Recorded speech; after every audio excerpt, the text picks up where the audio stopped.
Ni wasaa mwingine tena ambapo tunalazimika kuwa pamoja katika Jamii Leo, mahala ambapo tunakuletea zile habari ambazo zimejiri na kupewa uzito na kipaumbele kutoka katika mtandao wetu wa Jamii Forums. Mimi naitwa Ramadhan Ngoda.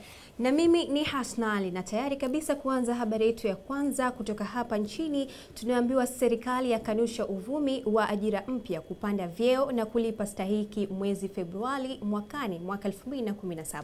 Naam, tunaambiwa kwamba ipo taarifa inayosambaa katika mitandao ya kijamii ikimnukuu waziri wa nchi ofisi ya Rais, Management ya utumishi wa umma na utawala bora, Mheshimiwa Angela Jasmine Kairuki Mbunge, kuwa serikali itaanza kutoa ajira, kupandisha vyeo na kulipa stahiki mbalimbali za watumishi wa umma mnamo mwezi Februari mwaka 2017.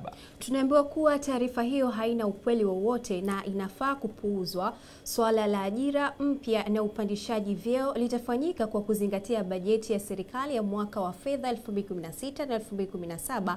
Malipo ya stahiki za watumishi wa umma yatafanywa na serikali kwa kuzingatia sheria, kanuni na taratibu zilizopo. Naam, tunaambiwa pia serikali kupitia taarifa hii inawaasa wananchi kuacha tabia ya kusambaza habari za uongo zisizothibitishwa dhidi yake.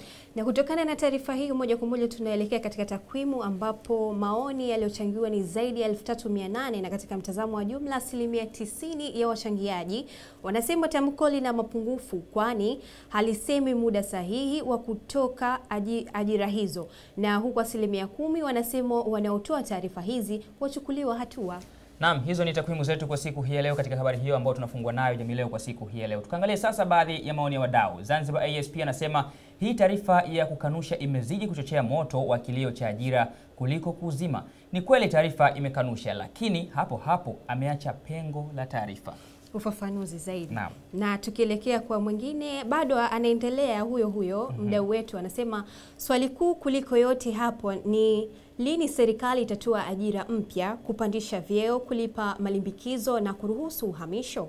Pasipo kupata majibu ya swali hilo, tunaendelea kuona uzushi mpya kwa taarifa mitandaoni kila siku. Ndivyo anavyosema hivyo. Tukija kwake upande wake Conscious anasema kwamba kama serikali inakanusha kihuni namna hii, kuna tatizo. Ndivyo ambavyo anavyoona yeye. Na sasa ni wakati wa kuelekea katika habari ya pili kutoka huko nchini Kenya. Tunaambiwa watu 12 wamefariki baada ya watu wenye silaha kushambulia huko Mandera.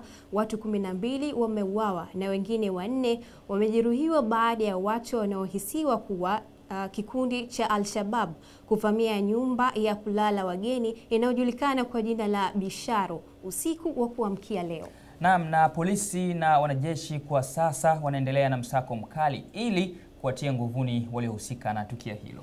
Na basi tunaelekea katika takwimu ambapo maoni jumla ya zaidi ya 2700, na katika mtazamo wa jumla 80% ya wachangiaji wanashauri serikali ya Kenya kutoa majeshi yake nchini Somalia, na huku 20% wanashauri jumuiya za kimataifa kuingilia kati swala hili la Al-Shabaab kabla vifo zaidi havijatokea.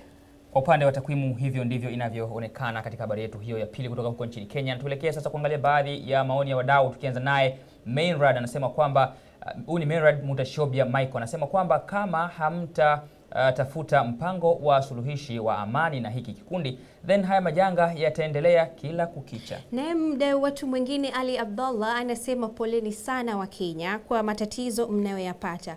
Ushauri wangu kwa Rais Kenyatta ni kuondoa majeshi Mogadishu, tuone hali itakuwaje, sababu kila uchao ni magaidi ndio wanatamba.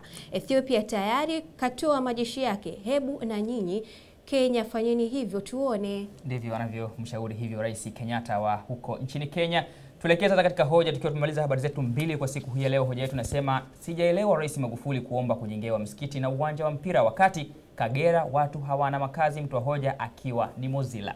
Na akiendelea na hoja yake nasema Waswahili tuna msemo mgeni njoo mwenyeji apone. Nilidhani kwa ziara hii ya Mfalme Mohamed wa 6 wa Morocco ingekuwa nafuu kwa wana Kagera, na rais wetu angetumia nafasi hiyo kuomba kitu kwa wana Kagera ambao siku si nyingi zilizopita walipatwa na janga la tetemeko, lakini imekuwa tofauti na matarajio yangu. imekuwa tofauti na matarajio yake. Anasema kwamba Rais Magufuli kaomba kujengewa msikiti Dar es Salaam na uwanja wa mpira Dodoma. Bila shaka hiki ndio kimemfanya aone kwamba imekuwa tofauti na alichotarajia. Tunaelekea sasa katika takwimu kuona hoja hizo yamechangiwa zaidi ya maoni 400, na katika mtazamo wa jumla 75% ya wachangiaji wameshangazwa na kauli ya rais ya kuomba ujenzi wa msikiti na uwanja, na huku 25% wanasema si kila pesa nchini ielekezwe Kagera, kwani kuna vitu vingi vya kutekelezwa na serikali. Ndivyo zinavyoonyesha takwimu zetu kwa siku hii leo katika hoja hiyo ambayo imetolewa naye mdau wetu Mozilla. Kwa upande wa maoni, Godfrey Wilson anasema lazima mambo mengine yaende, sio kila jambo lifanyike Kagera. Huu ni mpango wa muda mrefu, sio kila jambo ni la kupinga. Naye akifuatwa na Shimba ya Buyenze anasema Kagera kule misaada iliyotolewa inawatosha, kilichobakia ni utekelezaji tu, acha ubinafsi mkuu. Ndivyo anavyomwambia hiyo kwamba acha ubinafsi, mambo mengine yaendelee. Na hapo ndipo tunapofikia tamati ama kuweka nukta katika Jamii Leo kwa siku hii leo. Kumbuka kwamba mwisho wa Jamii Leo ya leo ni mwanzo wa Jamii Leo nyingine tena. Langu jina ni Ramadhan Ngoda. Na mimi ni Hasnali, bali kila siku nakusihi kwamba endelea kutafuta habari, kuendelea kutufuatilia katika mitandao yetu ya kijamii ya Instagram, Facebook, Twitter pamoja na YouTube kwa kuandika tu Jamii Forums.